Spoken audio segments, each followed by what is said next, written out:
Do you let the number in your bank account determine if you're financially stable or not? Hi, I'm Kristina, here to help 100 Kingdom minds unlearn fear and renew their thoughts around money so they can walk in faith plus financial freedom. Let's get started. Isaiah 33:6, the first version is from the Amplified, which says, God keeps your days stable and secure.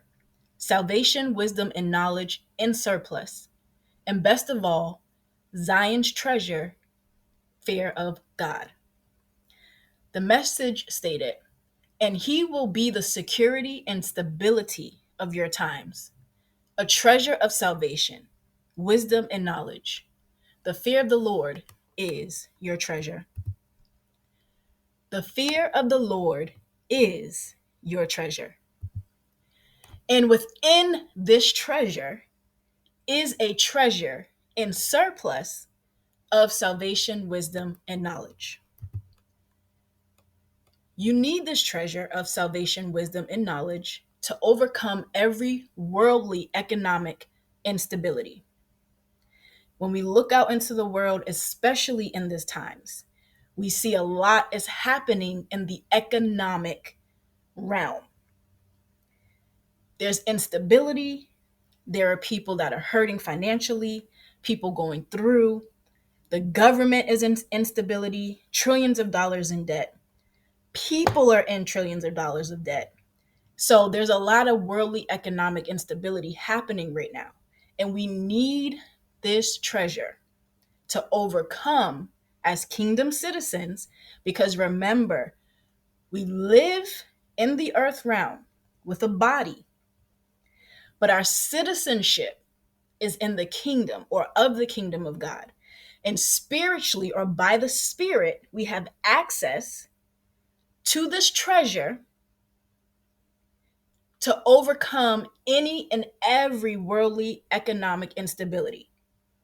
As the church, meaning the body of Christ, God has positioned us in a way where we are able to be the solutions, the answers to all of the world's problems. Let's break this down using Joseph. Joseph feared the Lord first, before God ever advanced him, before God opened his treasure of surplus of salvation, wisdom, and knowledge. Joseph feared the Lord. And we see this in multiple times. One, we see this with Potiphar's wife.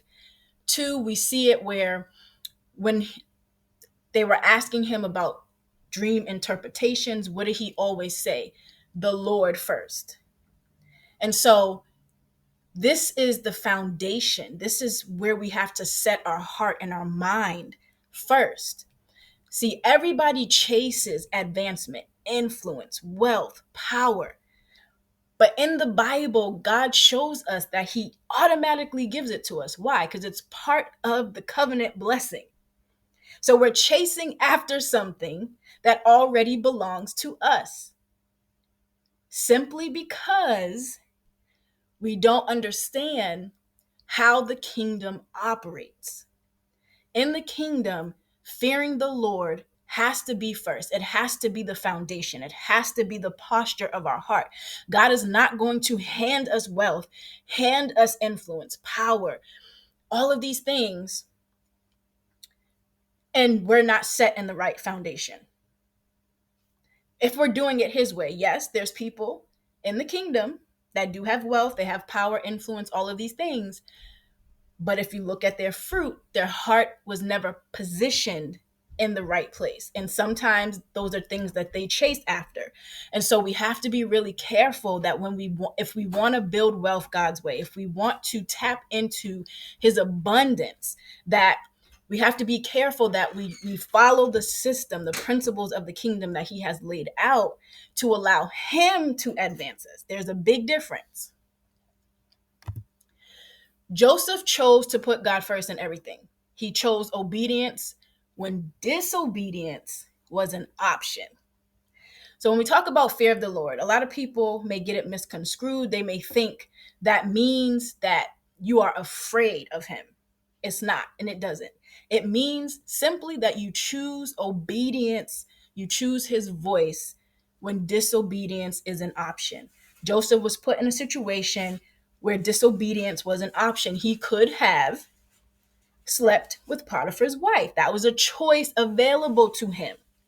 That was a test, right? The enemy will bring what looks like adversity, what looks like opposition, but God turns it around for us to be able to prove that our obedience is ahead or over that. And so he chose to be obedient to God. He chose to put the principles, the integrity of God first over the other option that was before him.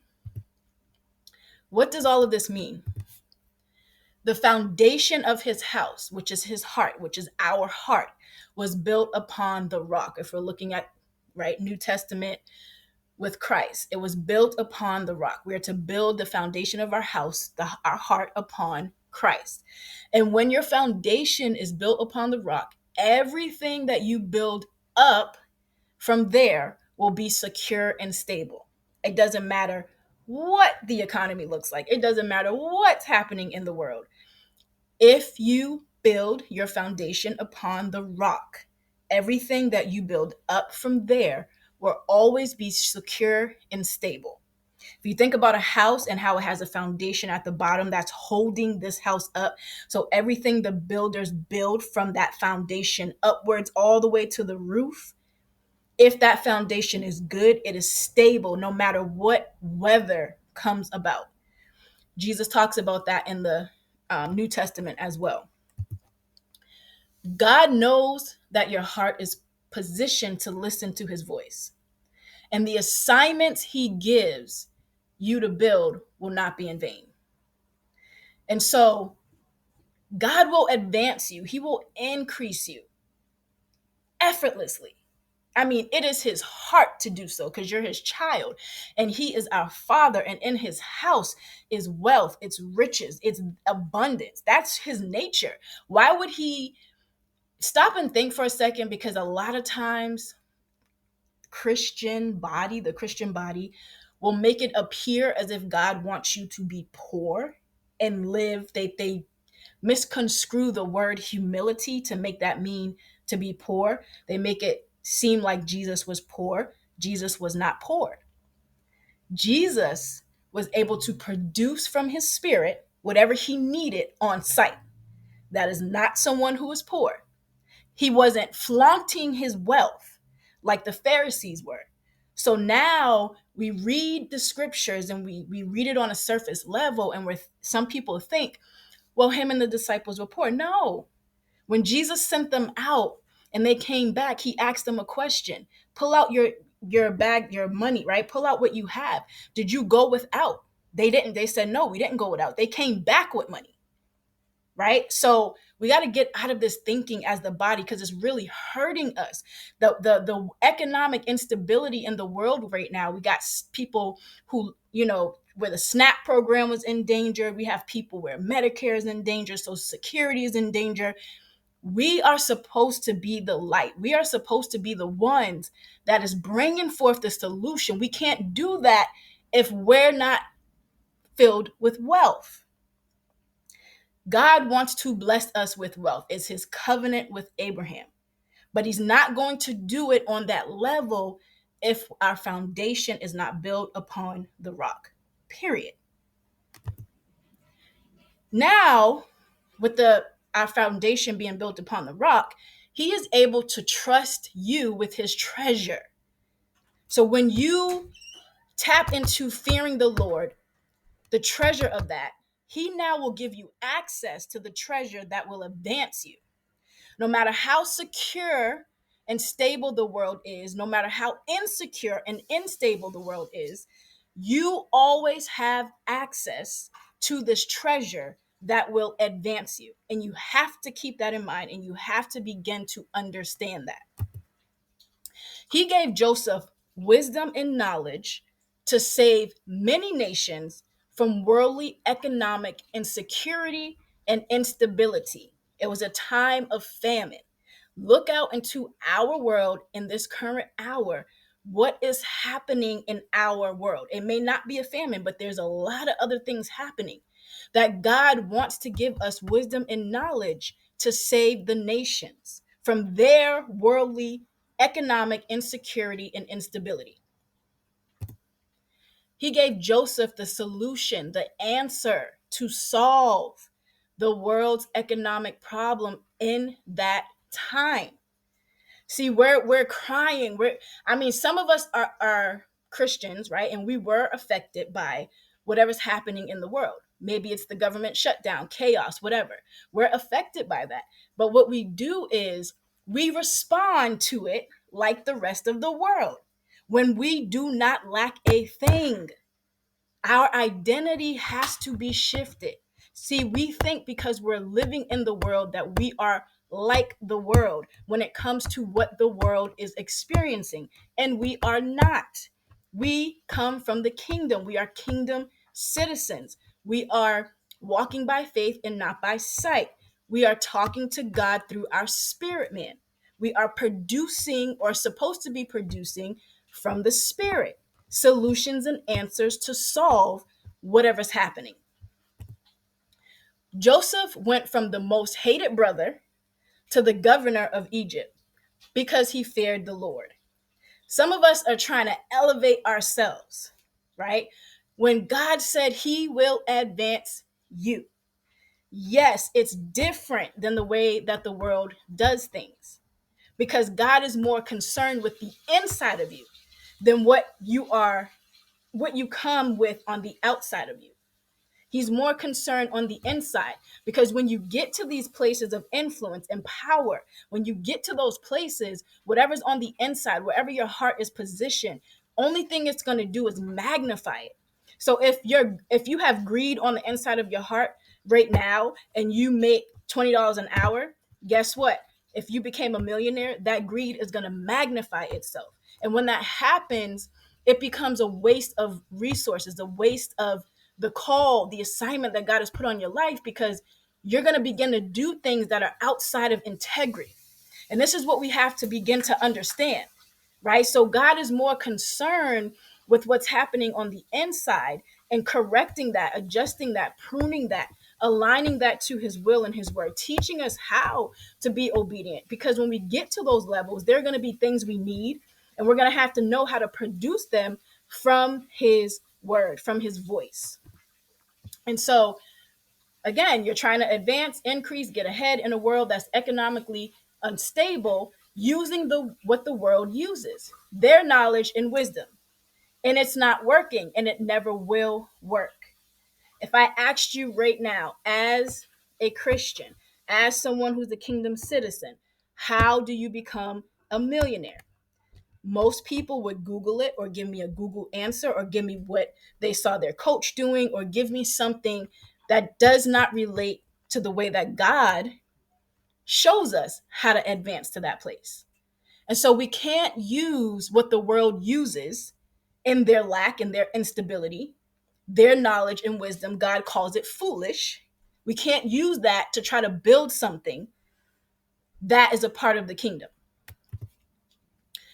God cares about wealth and getting wealth to his children differently than the world does. God has no problem getting wealth to his children.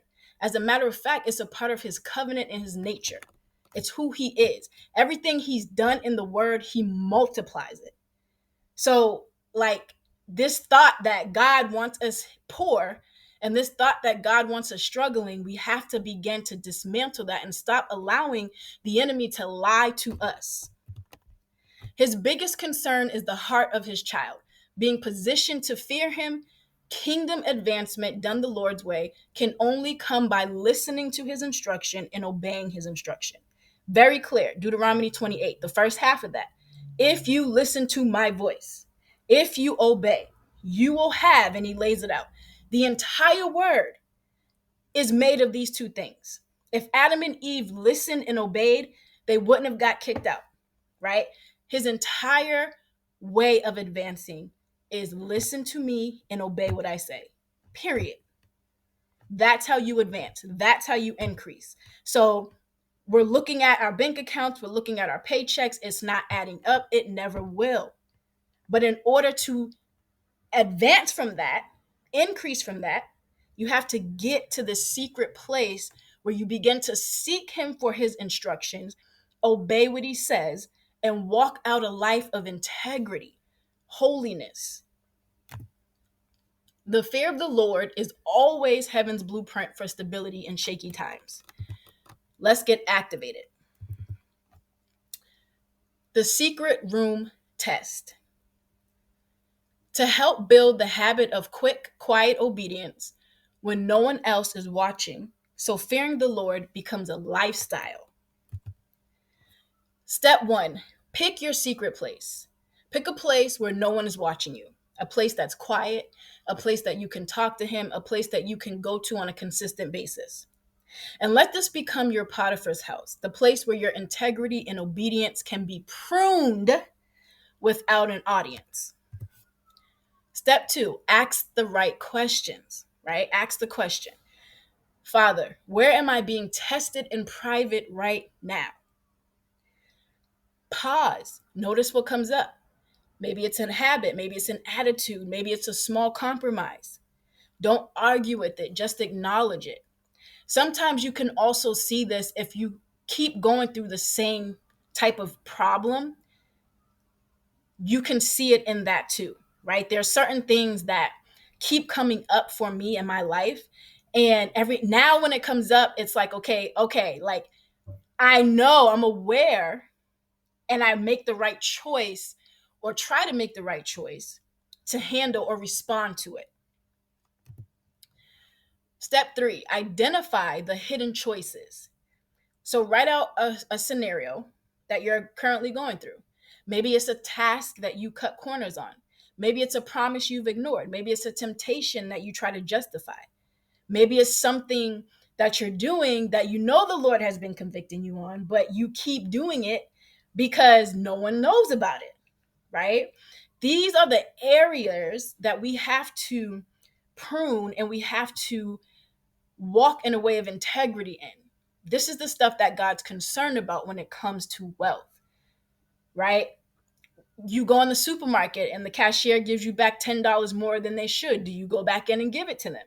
What's happening in your life that nobody sees but affects where your heart is positioned and affects your integrity? God is looking for people of integrity, people of honesty, to give wealth to advance, to give influence to, power to. Step 4, practice quick obedience. Before the end of the day, act on what he's revealed. Text the apology, delete the shortcut, finish the right task.